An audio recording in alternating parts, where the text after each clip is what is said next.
Paths that lead to treasure are often found by those who follow a dream. As a child, Ken Hyde's dream was to fly. Today, he is an airline pilot.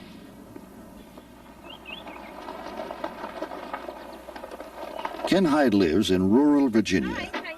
Here, with his wife and daughter, he pursues a larger dream. And each day, that dream comes closer to fulfillment.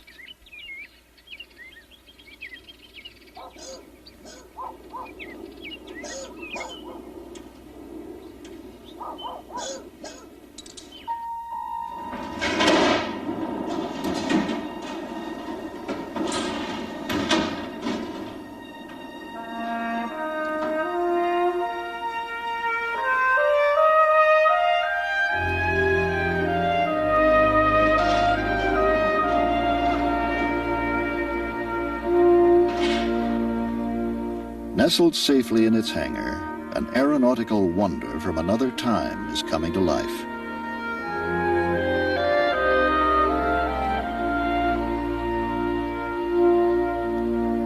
Bearing the colors of the U.S. Army Signal Corps, it is a Curtiss JN-4D, one of the famous Jennies that first took to the skies after the United States plunged into World War I.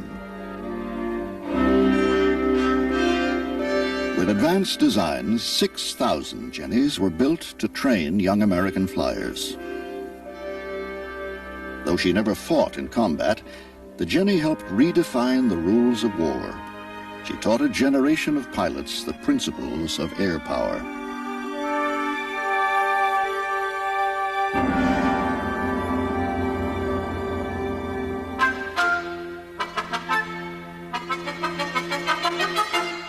After the war in the Roaring '20s, heads turned to the skies as barnstormers roared across America.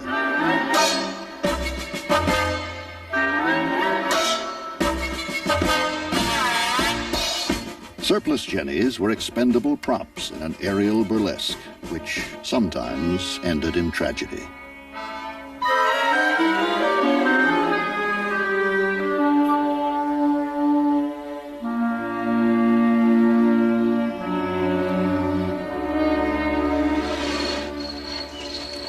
Today, only fragments remain. From such meager clues, Ken Hyde has learned how the plane was built. It basically was a hand-built airplane. They had some automation, but most everything was done by hand. And I didn't see any reason why I couldn't do that if I followed the old procedures and did it pretty much as they did. And it was a test. Ken is returning his Jenny to the way she was when these men put her together in the Curtiss factory. To recover a lost technology, he has become a student of history, searching through manuals, blueprints, and old parts. Here, he finds evidence hidden in a photograph that helps him reconstruct a windshield.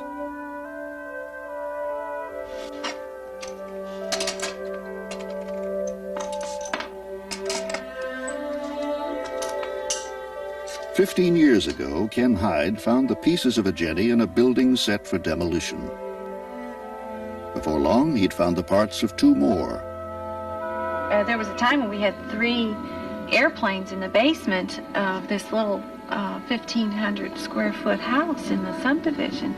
I just remember just things everywhere, and I didn't know. I knew it was an airplane, but, you know, when you're that small, you don't realize that all these little parts and pieces are really going to go into something that fantastic. It almost seems like a dream. I just remember it being a very slow process. Something that you looked at, you didn't touch. You wanted to help, and you were politely told to go do something else. Out of Ken Hyde's dream, the shape of a Jenny slowly emerged.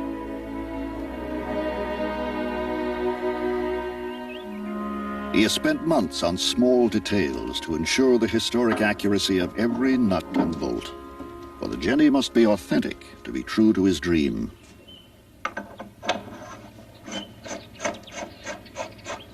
When I started the airplane 15 years ago, a lot of the workmanship at that time was geared to just being airworthy. And over the years, the antique movement has changed. It's getting more into museum quality. And the value of the airplane is based on being as authentic as you possibly can make it. It's very easy, and it's a lot faster to do it with modern materials and modern techniques. But more than anything else, if it's going to be preserved as a museum piece, it ought to be just the way it came from the factory. 15 years of work now show in every detail. To cover just one wing, it took days to stitch the Irish linen by hand. The family spent endless nights fraying the cloth tapes that cover the seams. Even the varnish formula took months to develop. All clear. Okay, it's coming off the lip now. To be authentic, the Jenny must be airworthy. Before she can fly, her engine has to be tested. Real easy as it comes off. Kenny, it's turning.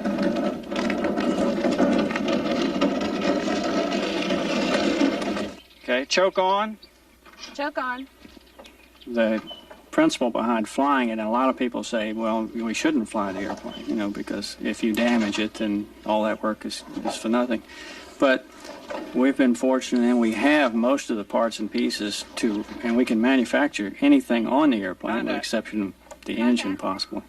So hopefully, knock on wood, we won't damage the airplane, but if we do, we can restore that. So that's why we want to fly the airplane. Contact. Contact. Choke off. Choke off.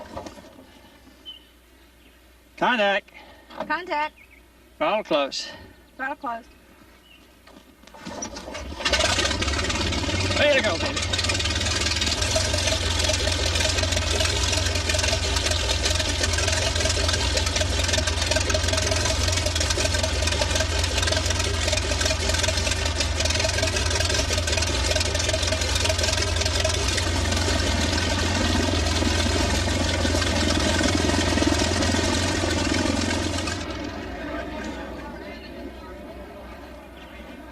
On a summer afternoon, family and friends gather to see her fly.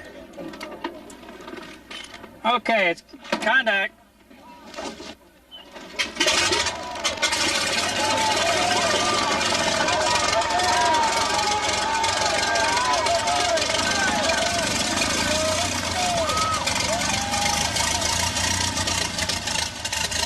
I did have stage fright that day with all those people because Murphy's Law says that if it's going to happen right there in front of 230 people. But it's really exciting to see it all come together. It's just great when things start all flowing together. It's been a long time. It's been a lot of fun. A lot of frustration sometimes, but it's been an awful lot of fun.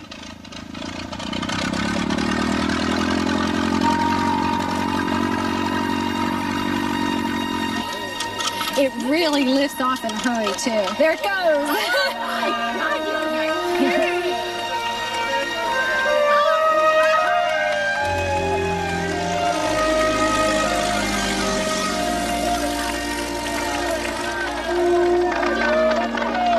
Isn't it beautiful?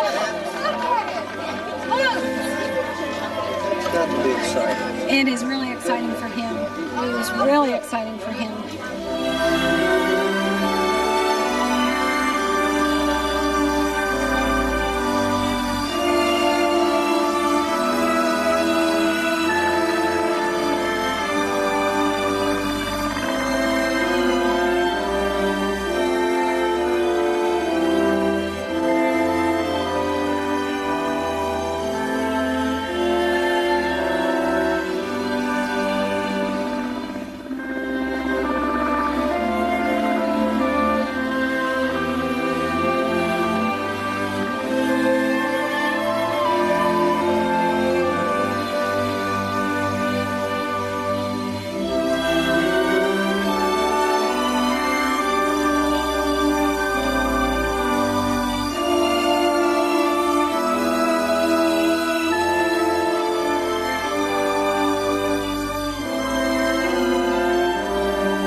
At 65 miles an hour, she soars again, one of 4 airworthy Jennies in the world today. Forgotten skills have been relearned, and in the skies over the Virginia countryside, a priceless treasure from our past now lives again.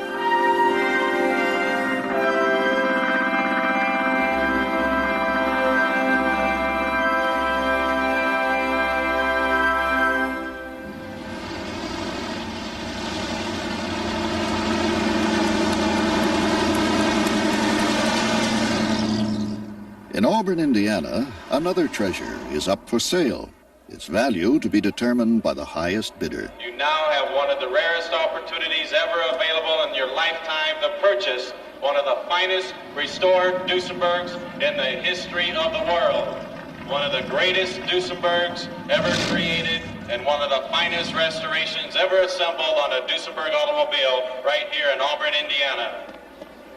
How much would a man who give $1,500,000? Who give $1 A Model J Duesenberg glitters on the auction block, and wealthy collectors who wish to possess it must pay the price.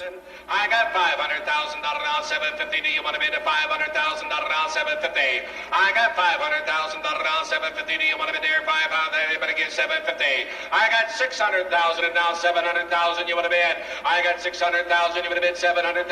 Lawrence, you want to bid the same two bidders? It's $700,000 now, $800,000. You want to bid? Now $900,000. You want to bid there? $900,000. You want to bid there? $900,000. Yes, see, at $900,000. You want to bid $1 million. Or you want to bid $1 million? Anybody else? At $900,000, you would have bid $1 billion. Get your bid in. At $900,000, anybody else, you would have given $1 million. Would you give $950, and maybe you could help me get $1 million? Going once, $950.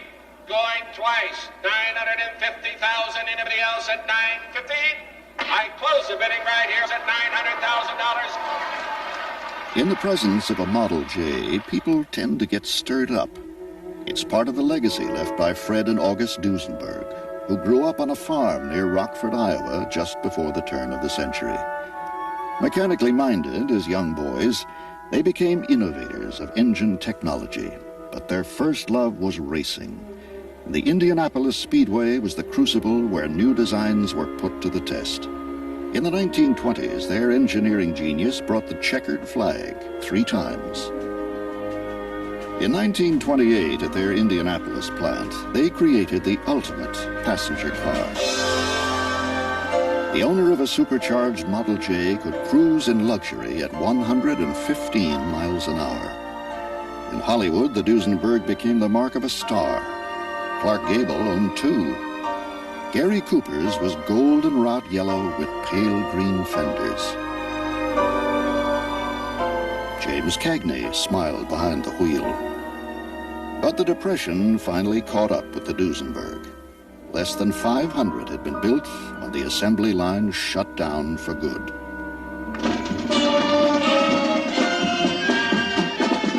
Duesenberg owners form an exclusive club. In Auburn, Indiana, they gather every Labor Day weekend to parade their restored Model Js before an admiring crowd of automotive enthusiasts.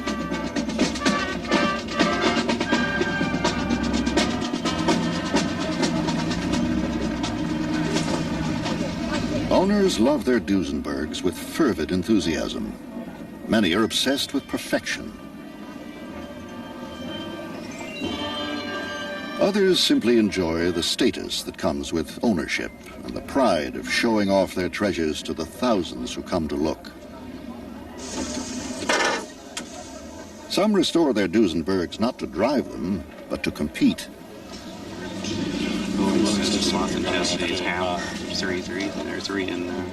Auburn native Phil Allison judges a restoration. Growing up around classic cars, he restores them today for wealthy collectors. One of the best descriptive terms I've ever heard, and it's not mine, I get it from Gordon Bureg's book, and the title of his book is Rolling Sculpture. Sorry, they brought the Murphy convertible in yet? Yeah. And I think that so neatly defines the work on these cars, whether it be the Duesenberg or the Cord, but they were such unique cars, and they are truly works of art.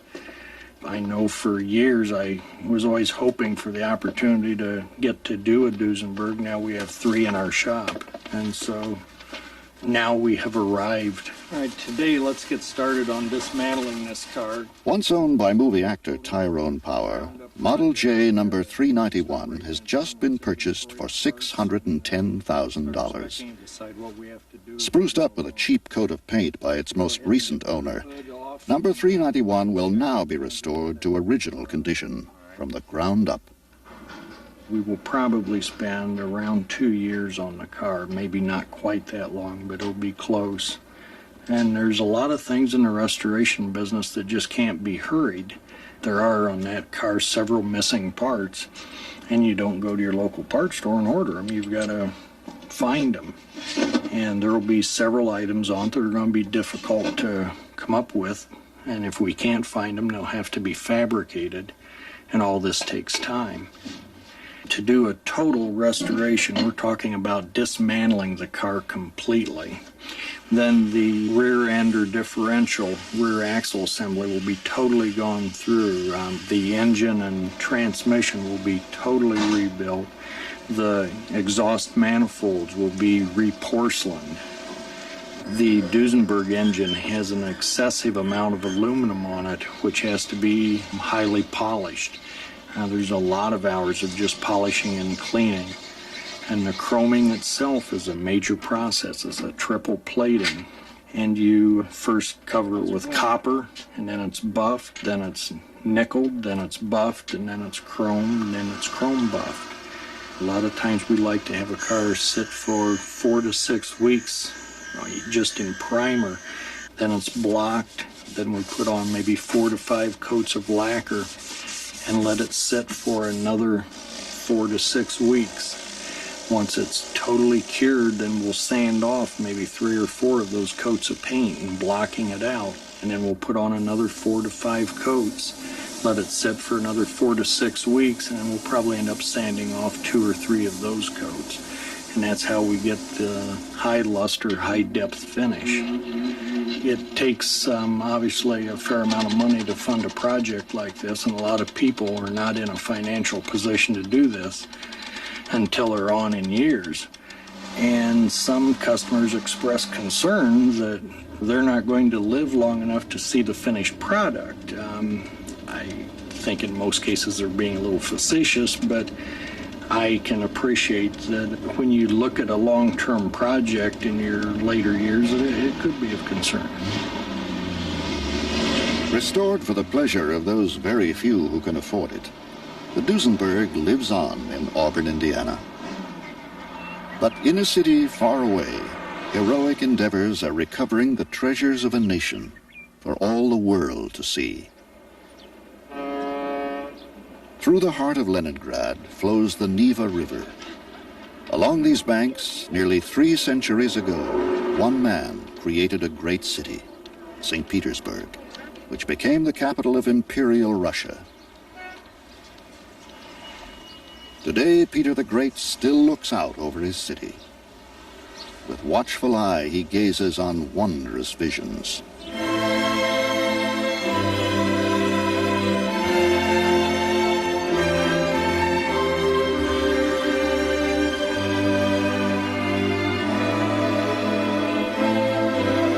Grand and exuberant visions of a Tsar who, like his country, was strong and proud.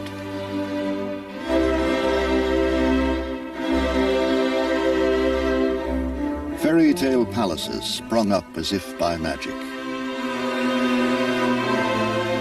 Country playgrounds for the imperial court of Peter and his successors, designed by the great architects of Europe, created from exquisite materials by a multitude of craftsmen summoned from afar.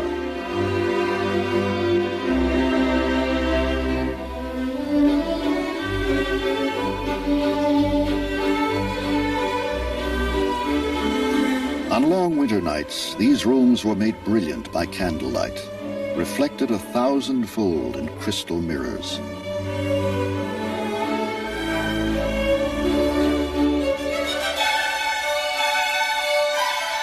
Light danced on paintings overhead and set the walls ablaze with color. Light burned in gilded figures as costumed nobility danced into the night.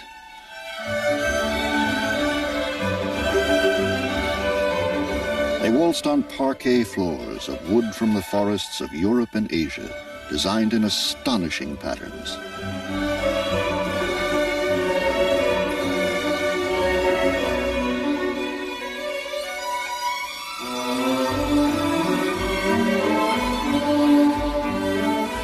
Surrounded by their treasures, the Tsars and their court waltzed on into the 20th century. The dance ended with the Russian Revolution in 1917, but the palaces lived on as museums. Then distant rumblings in Europe suddenly exploded on their doorstep.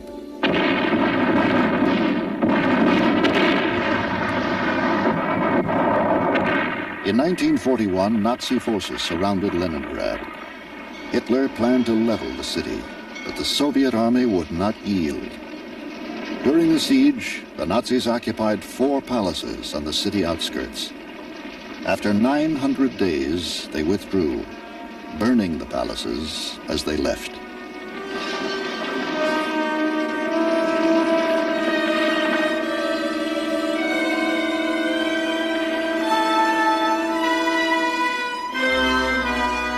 When the fires died, a nation's treasures lay in ruin. At the Catherine Palace, chimneys protruded from a roofless skeleton. Statues, victims of bombshells and gunfire. Stillness filled the great hall. Parquet floors lay charred under a blanket of winter snow.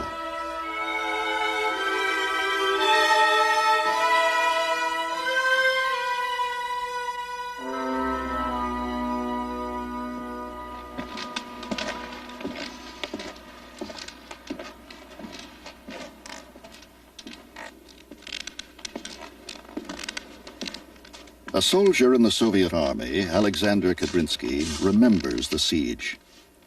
After the Nazi retreat, he entered the Catherine Palace.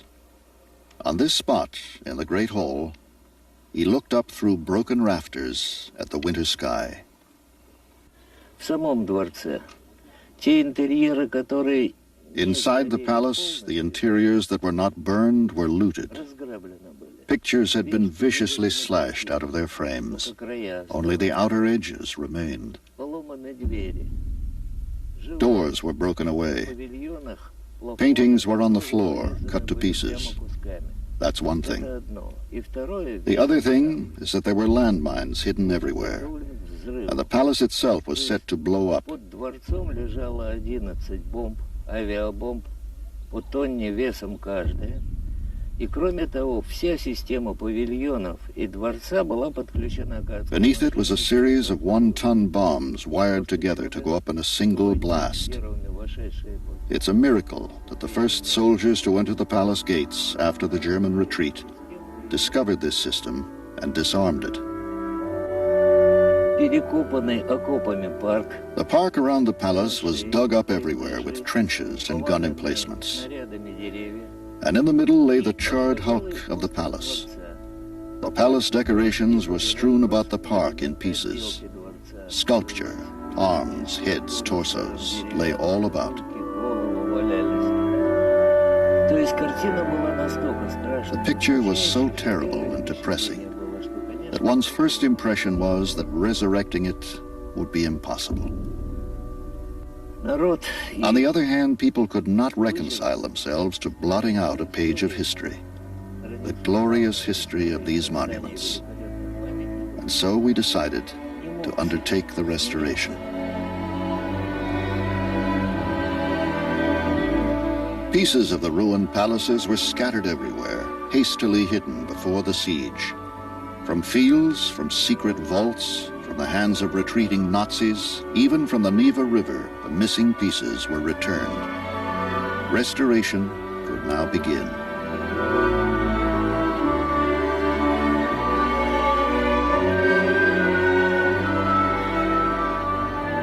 A painter and engineer, Kadrinsky directed the work at the Catherine Palace. We long to recreate these monuments, he said at the time, but do we have the guts to do it?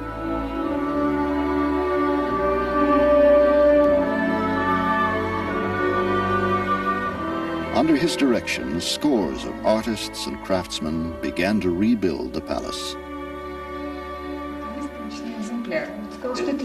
Today, Alexander Kudrinsky works with a new generation of artisans who use original architectural drawings and pre-war photographs that miraculously survived the destruction. From an old black and white photograph, a painted ceiling comes to life. The design is rendered in color, and figures are drawn to scale by artists trained in period styles and techniques.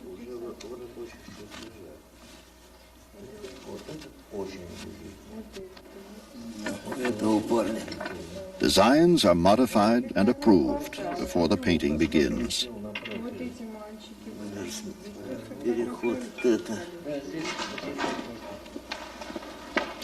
For hours at a time, they reach overhead. Standing so close to the ceiling, these artists are unable to see the entire painting at once. Skill and planning guide them where their eyes cannot.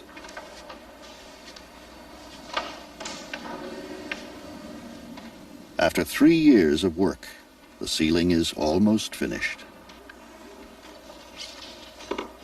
Parts of a statue were retrieved from the palace grounds. From these shattered limbs, a body is reformed.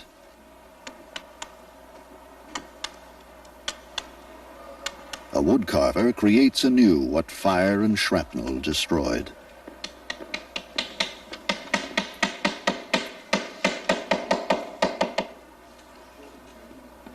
With clay, he models a missing twin that he will later replicate in wood.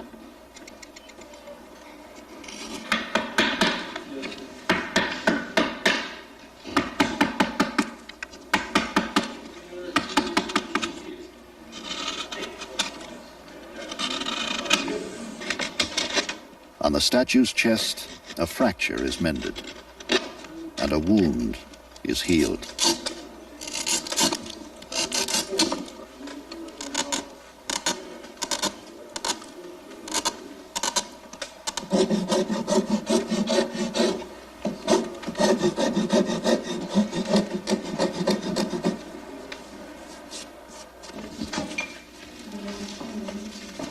Once again, carvings are adorned with gold. Though each leaf weighs almost nothing, nearly 20 pounds of gold were needed to refurbish the Great Hall. Huh?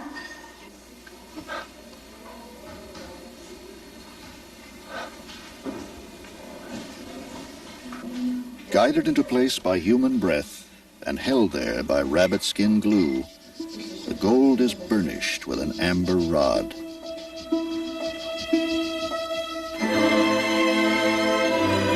Gilded faces blaze again. The palaces are reborn.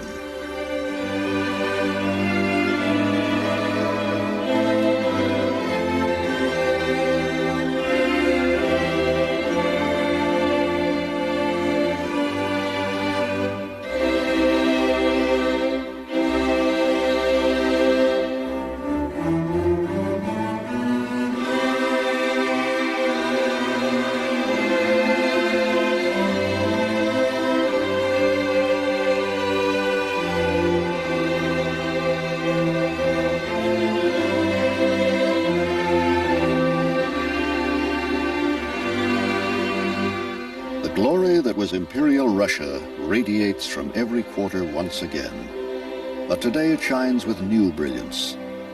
Reflected in the symmetry of crystal mirrors is the labor of modern craftsmen who have saved the treasures of a nation.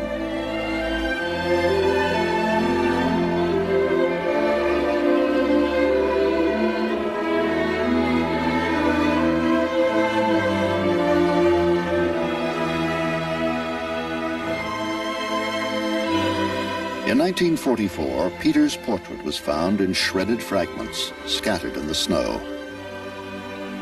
Today, the scars are almost invisible.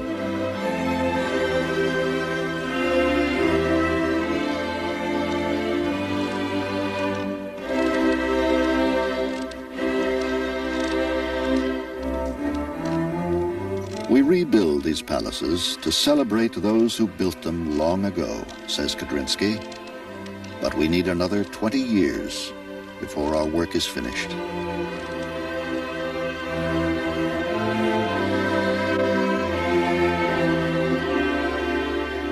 Today, from atop his horse, Peter the Great gazes on a miracle. Through heroic endeavors, his vision lives on.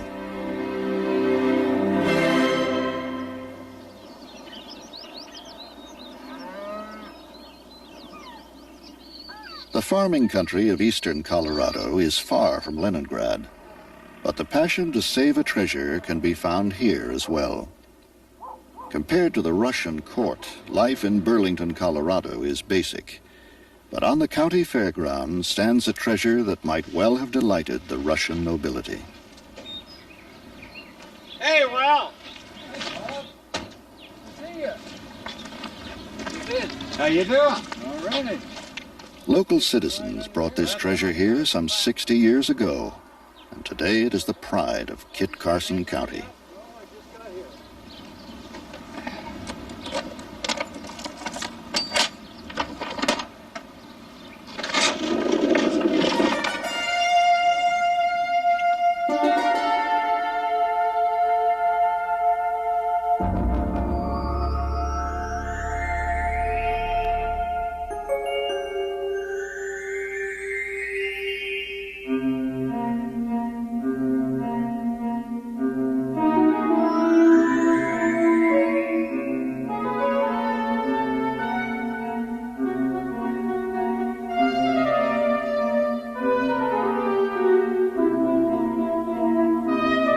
In the morning light, fantastic animals awake on what many herald as the jewel of American carousels.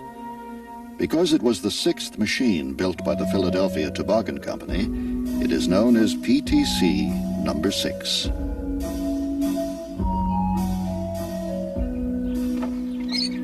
Caring for this unusual menagerie is an art conservator named Will Morton.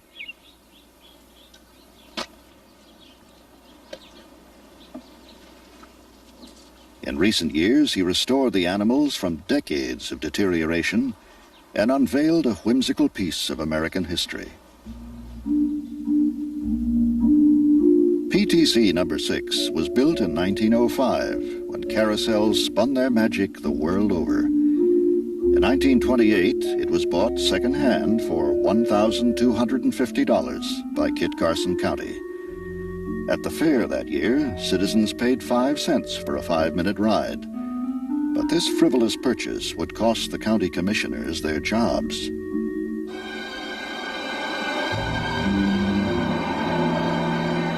Dust storms and the Depression brought hard times to Kit Carson County.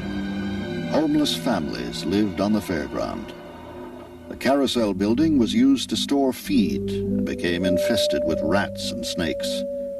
There was talk of burning it down. Somehow, PTC number 6 survived, but it was never quite the same. Its magic vanished, and as each year passed, neglect moved it ever closer to the edge of ruin. In 1979, a group of concerned citizens brought Will Morton from Denver to preserve and restore it.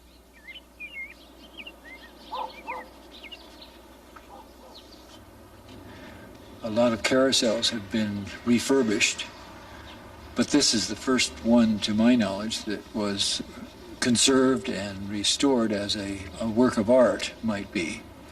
That is where we've made every possible effort to preserve the original material that we found here and to protect it as you would with a piece of fine art. As he lifts the veil of time, Morton finds traces of Victorian artisans whose pencil marks look as though they were drawn only moments ago. Surrounded by their creations, Will senses the spirit of those craftsmen lurking nearby. I spend days here alone, just working on the carousel, and your mind is going a mile a minute, even though your hand may not be, or the project doesn't seem to be going all that fast. Nevertheless, your mind is going, And so you're picturing the people who made this carousel and what they were thinking. I think part of doing a good job in restoration is discovering the people that made the thing, trying to put yourself in their place. And that's why I insist on doing things the way they did them. Will Morton has preserved more than 90% of the paint on the animals. Now he restores what has been worn away.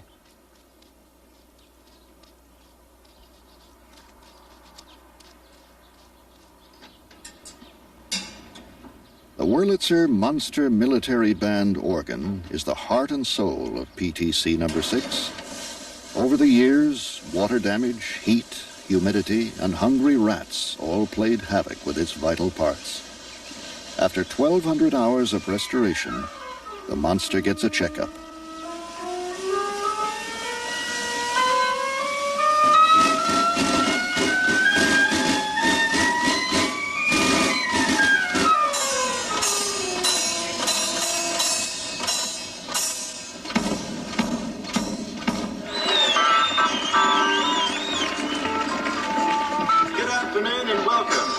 Performance of the 1986 Kit Carson County Fair and Pro Rodeo.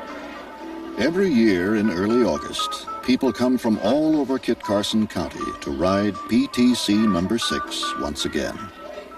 Today, a ride costs 25 cents, but it lasts a full 7 minutes.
Like to look down from someplace beyond 50 years from now and feel that I'm being complimented by the restorer who's then at work, saying that the man who did this in the first place did a good job, and I'm pleased with what he did.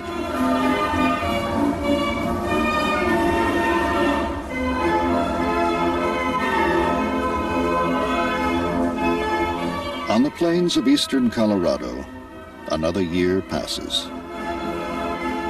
On a summer night, the carousel spins dreams that will not be forgotten in years to come.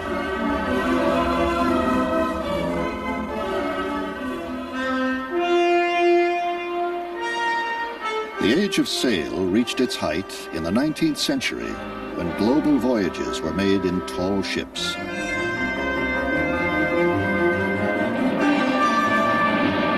The forces of nature were harnessed by experienced hands, but when canvas was replaced by steam, the tall ships and a maritime tradition quietly vanished.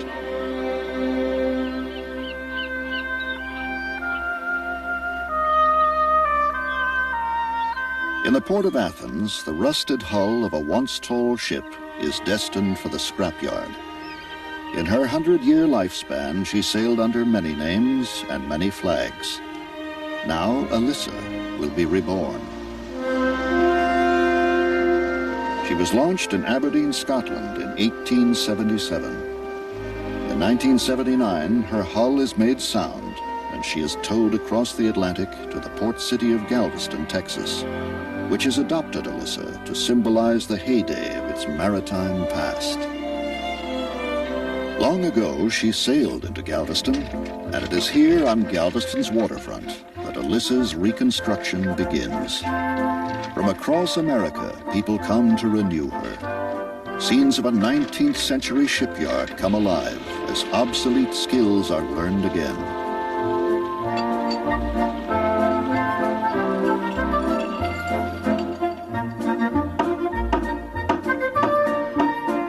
A new deck is caulked with hemp and sealed with pitch.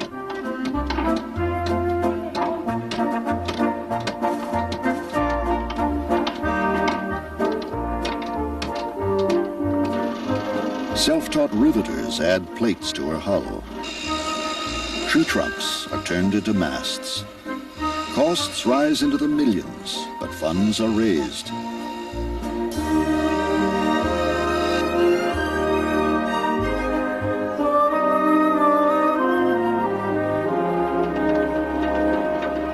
With iron and wood renewed, Alyssa will sail again and carry in her new figurehead the spirit of those who have renewed her.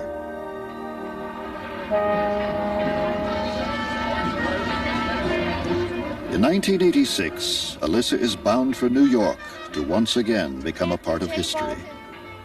Galveston's mayor bids the crew farewell. To the director of the Alyssa Project, David Brink, and all of you who have been involved with the Alyssa, your dream has truly grown to a miracle.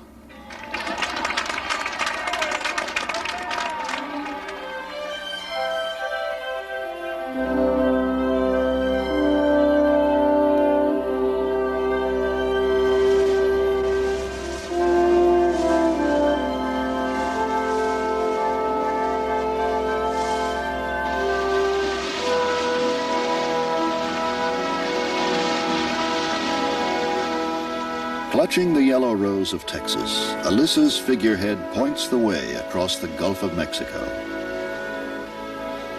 100 years ago, she was manned by 8 deckhands. Today, she is sailed by hard-working volunteers. Let's go, guys. Let's go to sails. Their footing is less sure, but perhaps more eager, because they have helped to restore and maintain her. Executive Secretary and grandmother Judy Peters became a volunteer 6 years ago. And I knew I didn't know anything about a ship, but that I could help them so they could teach me what I needed to know.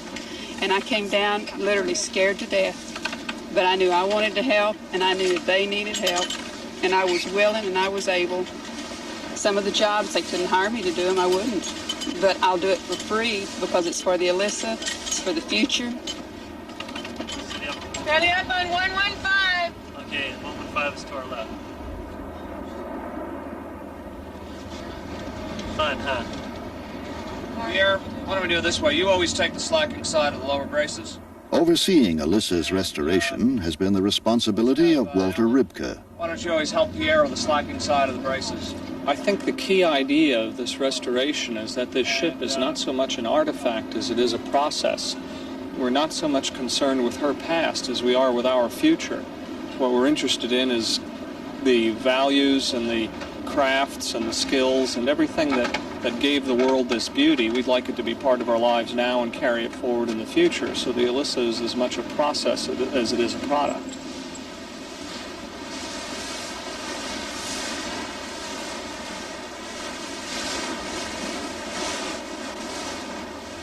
Under gray skies, Alyssa sails north along the Atlantic coast. Midships! Learning from each other as days go by, volunteers discover new skills and confidence. The 21st century breeze, and our children's children will haul on her sheets. They'll have a tall ship for their seas, and she'll sail again, boys. She'll sail once more. She'll dance o'er the ocean as she's done before. By Galveston Strand, you'll find her made fast. She's a tall ship for Texas, Alyssa. Lift up a glass and we'll sing to this fine lofty ship. Return and revive from the smuggler's grip. And here's to those souls who have saved her from hell. Your work's of it done, and you've done it quite well. And she'll sail again, boys. She'll sail once more. She'll dance o'er the ocean as she's done before.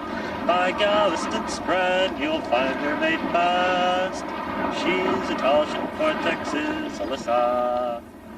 Go as far as you can until you get where you want to stop. John Elder, a business executive, summons the courage to go aloft with project director David Brink. Big step over that little crane there. Grab the chain with your right hand. Swing over. That's it, good. Now, before you hit the foot rope, say laying on just for practice. Laying on, start all the way over to the yard. Great. Okay. Good for you. I did it. Okay. It would help if I came over, wouldn't it? Oh, just let that fall. Okay. Now pass it under. Double back over the... No, okay. hold it. Double back over. Okay. No, hold it. No, don't pull it all the way through. Oh. It will be passing us to the port side. You take some pictures and give us a little friendly salute. As she approaches New York, Alyssa is not alone. From all over the world, tall ships are coming to celebrate the restoration of the Statue of Liberty on her 100th birthday. We got the battleship Iowa overtaking us on the port. Traffic. Right there. Oh, look, cars through the bridge. It's a covered bridge. No, it's 2 layers. 2 layers. An urban world emerges through fog and mist. The sight brings mixed emotions. I think there is a sense of possibly letting go for the crew. The crew thinks of Alyssa as their own, and rightfully so. We're the folks that have maintained her and sailed her up till now, and we don't mind sharing her with everyone else. But there's a little bit of a feeling of letting her go after the rest of this weekend, particularly Friday. She's not going to belong to just us anymore. She's going to belong to the world.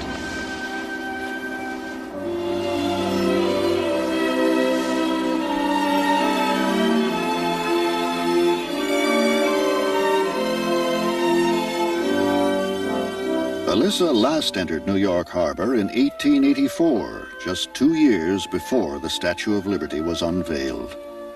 Today, a crew of volunteers has brought her here once again, and after a century, 2 ladies greet each other for the very first time. The moment is savored by the crew, but the celebration is about to begin.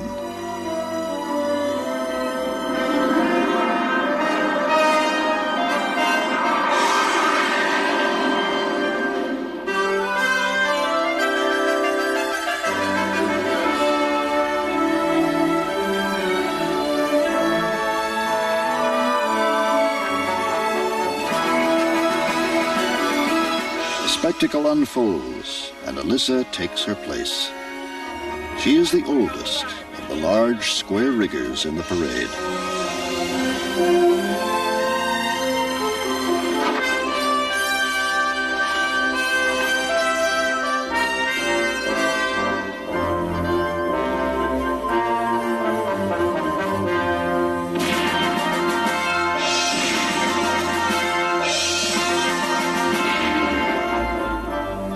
Not long ago, Liberty welcomed tall ships from around the world to a flourishing America. Today, one by one, tall ships return to salute her as America renews her past.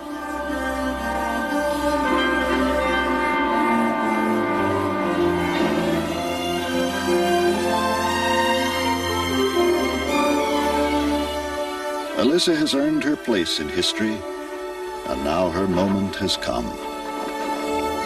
It's amazing just to think that, it all comes down to one moment. And here you are.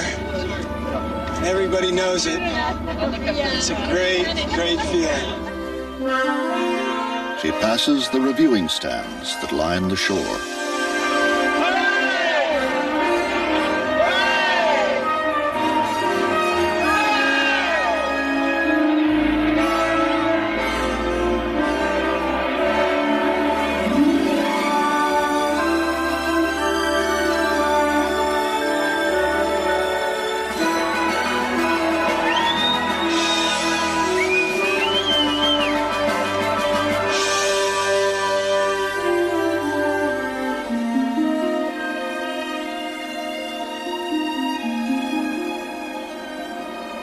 Everybody was so proud of her that she was there. She was volunteers had done it, and it made everybody see that anybody can be a part of restoration. You don't have to be a somebody. It takes all the little people to do it.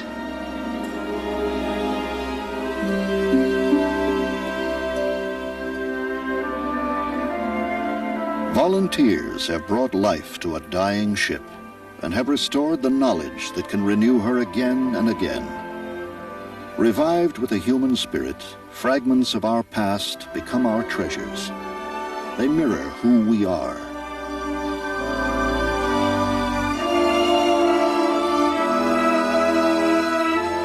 They become living monuments to the achievements of our past and living testaments to our hopes for the future. Passing through the hands of one crew to the next, a tall ship is on a journey through time.